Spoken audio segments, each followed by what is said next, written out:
Hello, folks, and welcome back to All Aboard with Rob Beliveau.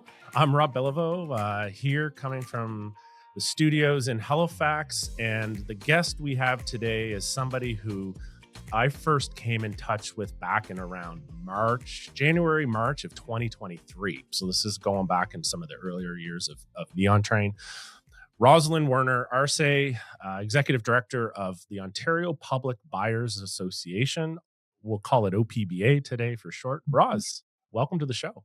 Great. Thanks so much. Happy to be here. Yeah, Appreciate the invitation, Rob.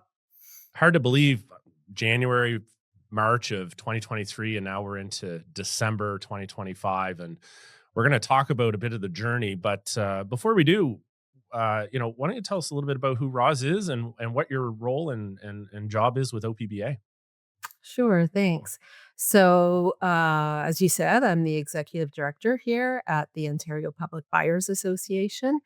I've been here for actually going on 4 years now this month. Mm, And, my background is mostly in associations and nonprofit charitable work. But this opportunity here has been probably one of the most exciting that I've had, given the innovation that we have experienced over the last few years here, Rob. And that's awesome. yeah, it's been a great journey. So what is OPBA and what is the mission of the association? Yeah, so the Ontario Public Buyers Association has been around for 68 years. And so it's a well-established organization that's provides education, professional development, networking, and advocacy for public procurement practitioners in Ontario. Wow. And these are folks who work in public sector who are responsible for ethical procurement of goods and services, and ensuring that taxpayer dollars are spent responsibly. So it's been a really awesome opportunity to work for this group. Cool. That sounds like a fairly heavy topic of that, especially when we talk about public purse and taxpayers' money. And so, what would be some of the kind of basic education and training somebody would have to be in that public procurement field to be part of your association? hmm So,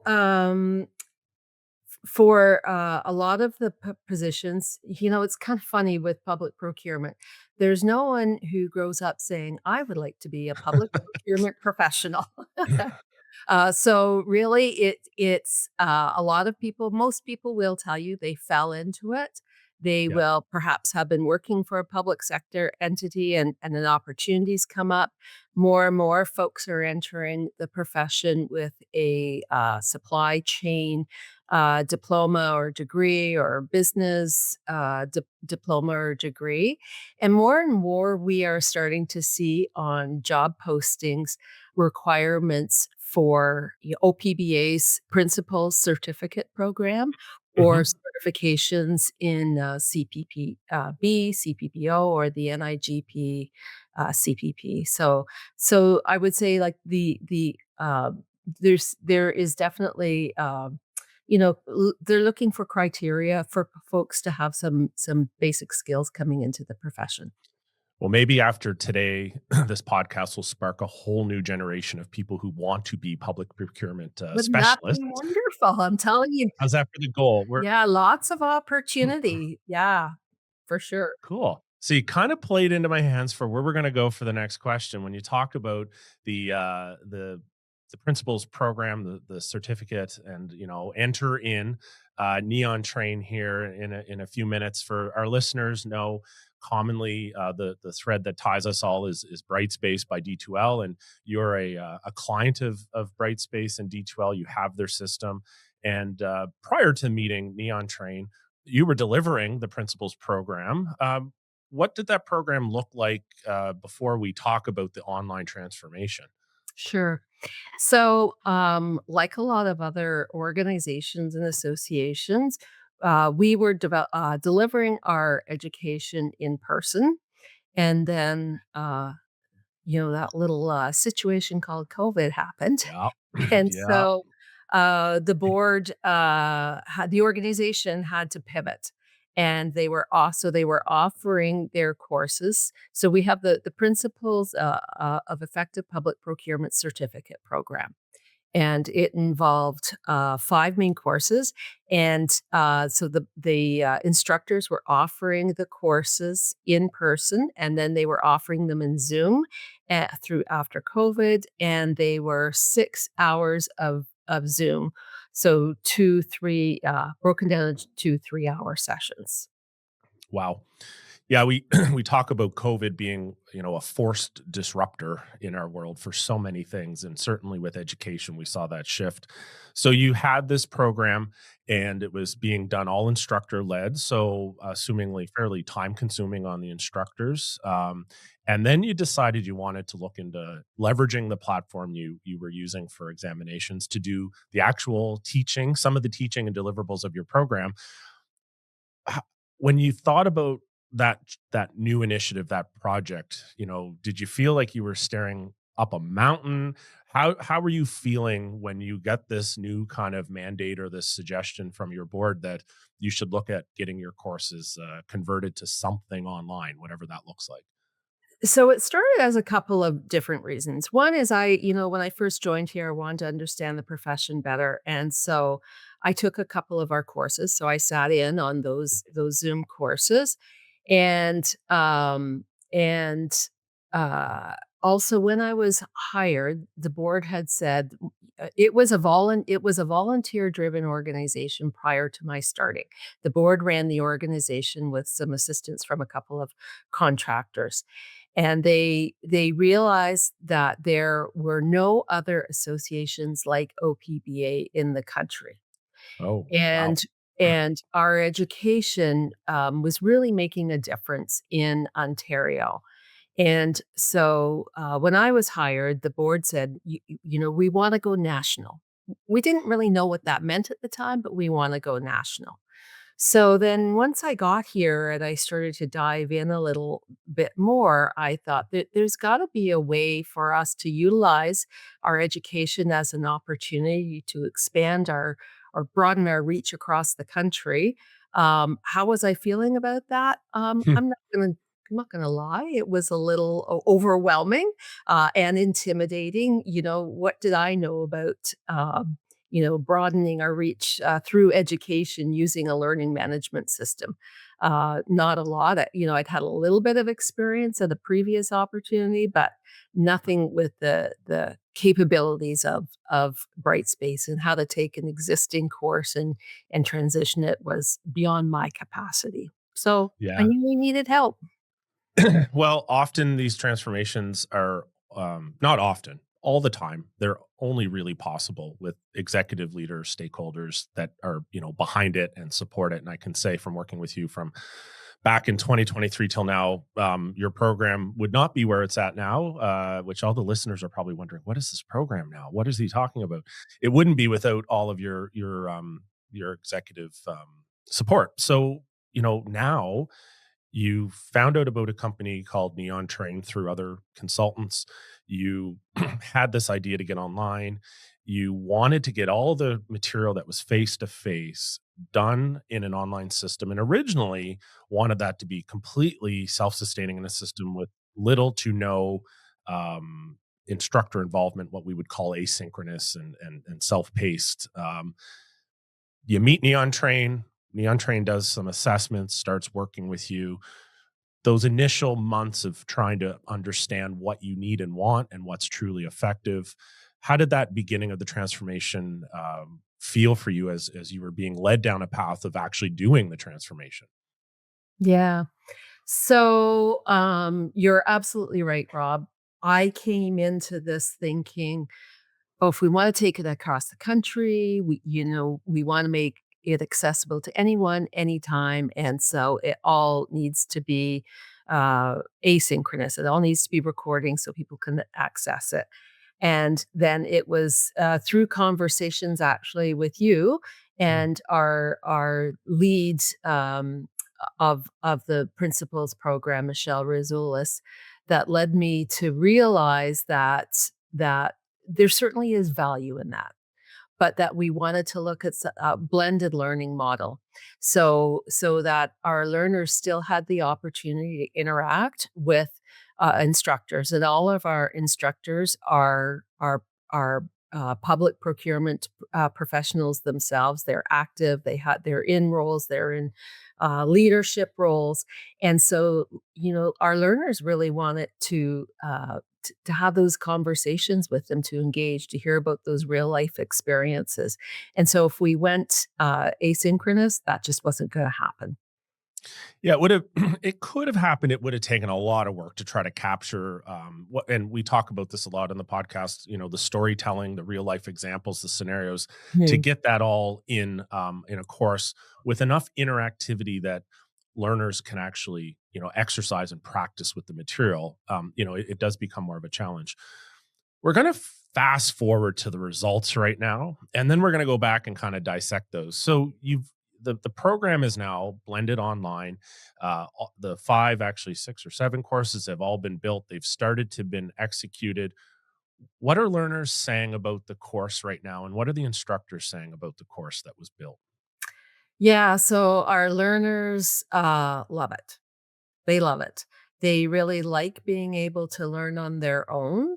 So the course length is the course length is still the same. It's around, 6, 7 hours depending Mhm. on each course, but they can do it on their own time. So they love being able to do that. Maybe they'll do it, an hour in the workday and then maybe an hour at home, or if they're really keen, they can just power right through it. Yeah. So, people really like that. They like, the interactive types of learning too. So, there we have, some of the courses have videos, from some of our partners in the project.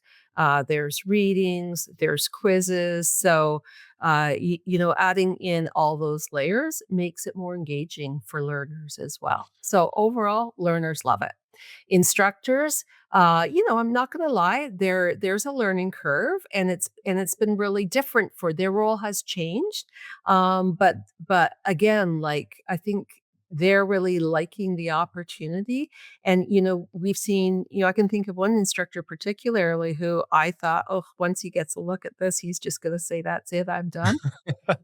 He is our, like, most enthusiastic instructor now, so, yeah, it's been super cool to watch that.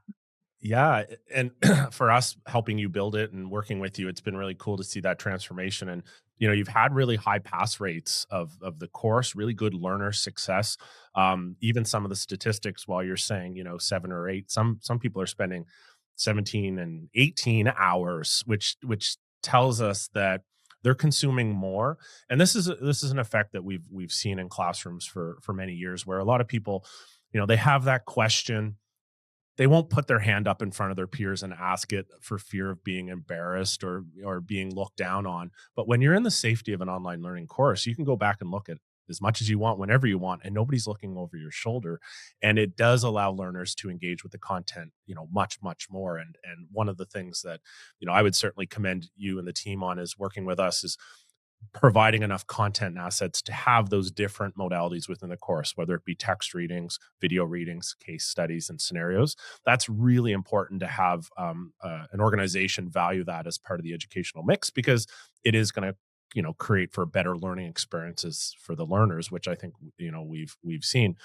They some of the feedback that we did have on your course that you've shared is also just the ease of navigation. So how is that technological kind of component? Have you had many frustrations with that? Have you found this drastic increase in support needs? How has that been working with the Brightspace platform and your learners?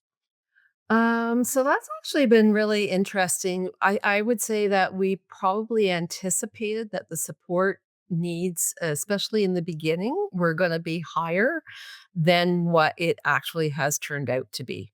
So, Kate Foster, who manages the program, was just telling me the other day that, she had kind of really geared themselves up. for with the implementation, we launched the program in September, and they Hmm. had really, geared themselves up to being, receiving a barrage of emails, "Help, what do I do now?" Hmm. And it really hasn't unfolded in that Wow. way. So that's been nice. Yeah. That's awesome. Yeah, going live with the program for the first time is always one of those what's going to happen next moments, and I think, but I also think the reason for that success is the time and effort you and your team put into, really not just building the course, but understanding the course, but also the system. And I know Neon Train, we provided some additional resources for the instructors, and we built a course for the instructors just to help learn how to teach the course. Right. Was that a surprise to you when we unfolded that to you?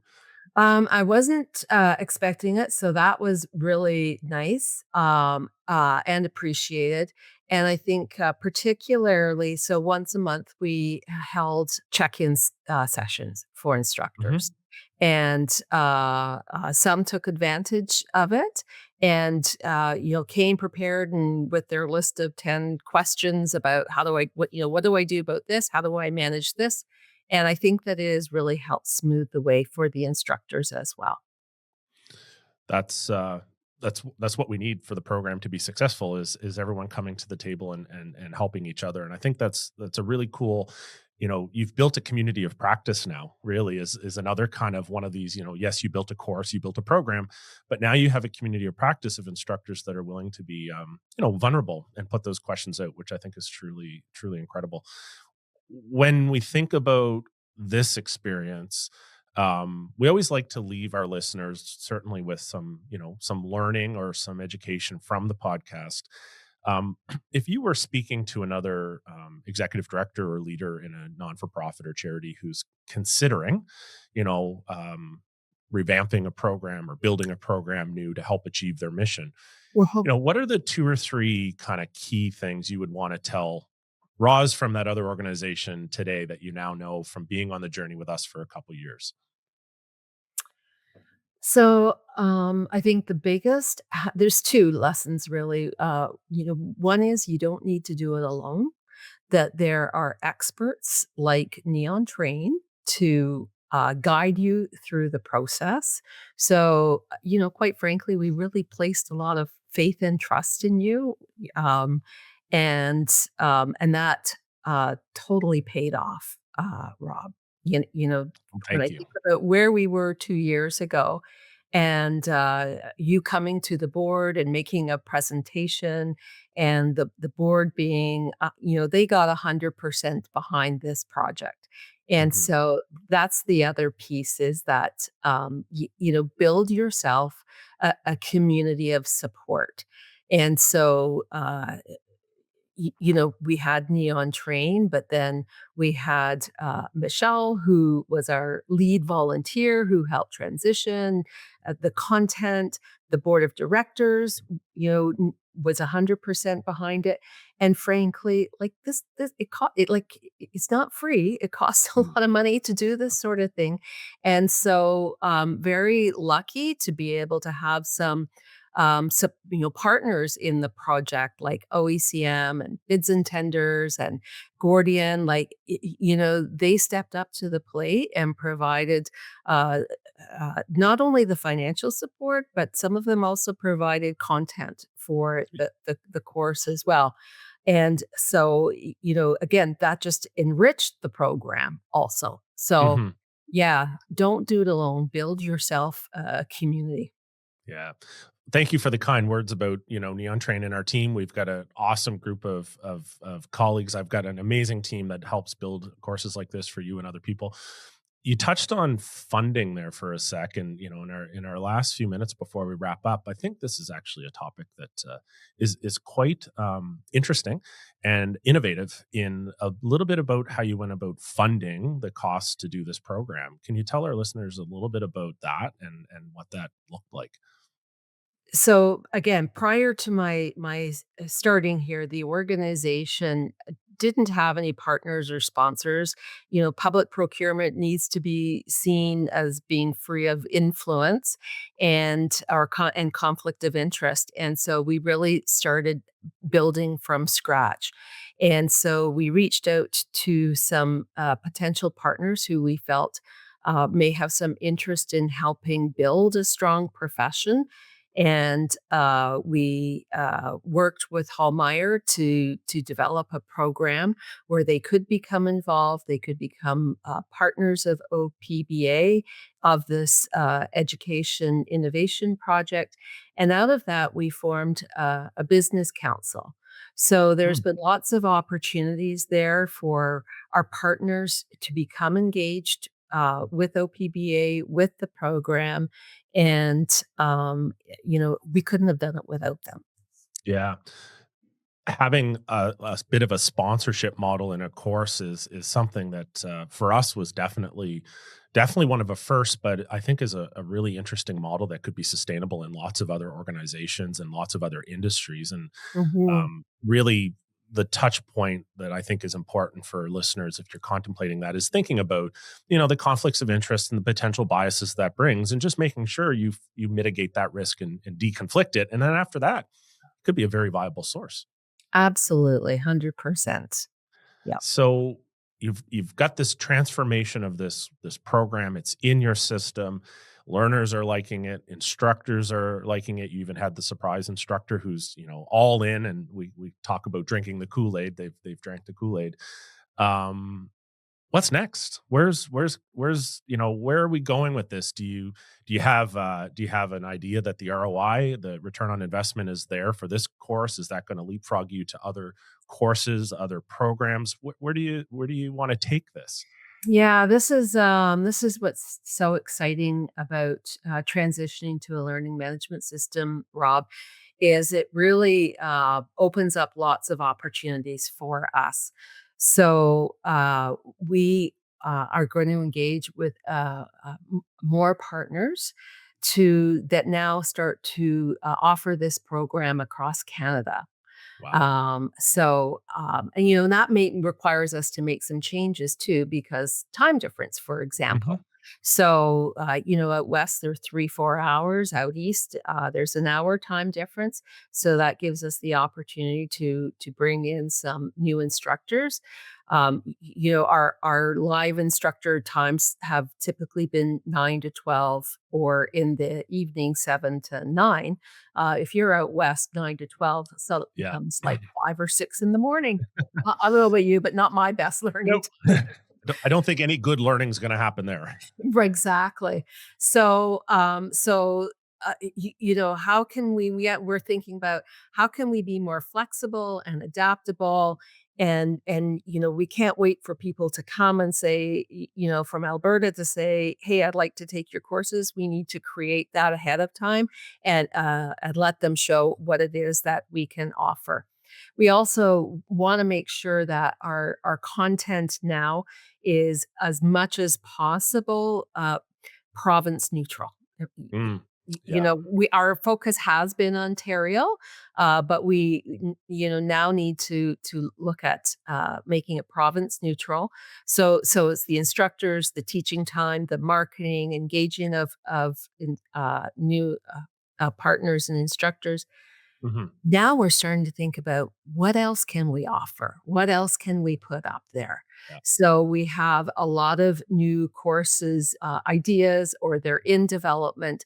We've got plans to roll out a couple of new ones. And as we're thinking about that education, again, we aren't thinking about, what do we need here in Ontario? We've identified that there is a need across the country. And so, how can we help elevate the entire public procurement profession through education across the country? That's exciting. It's got me excited, thinking about where it's gonna go, and obviously Very fortunate and happy to be on the journey with you. I want to thank you for coming on today and giving some other associations and nonprofits some tips and pointers and a little insight to the journey, and that it is possible. And I think again the way you've done the funding and the sponsorship and the engagement is just so progressive. Before we wrap it up, any last words for our listeners out there? Anything you want to leave with them before we sign off for the day? Yeah, just very quickly, I just also would like to mention that, this has also created a new audience for us that we never imagined. So, our focus, of course, is public procurement professionals, Mhm. but we get calls quite regularly, emails from suppliers saying, "How do I do business with government? How can I, learn about contracts? How do I?" Well, now we have an opportunity to create learning opportunities Yeah. for suppliers to help bridge that gap between suppliers and public procurement and getting involved with the public sector business. Wow. Even more horizons. It's never going to end. We'll have to bring you back on in another episode, and we'll see where you're at with all of these awesome ideas. Folks, thanks for being with us today. As always, you can email us at allaboard@neontrain.com with any feedback. If you want to connect with Roz, we can help do that. If your association or group is looking to get online and are facing that mountain, Roz is here to help. Neon Train's here to help. That's my selfless plug for the day. Really appreciate your time today, Roz, and we'll catch the listeners next time. Thanks so much. Thank you.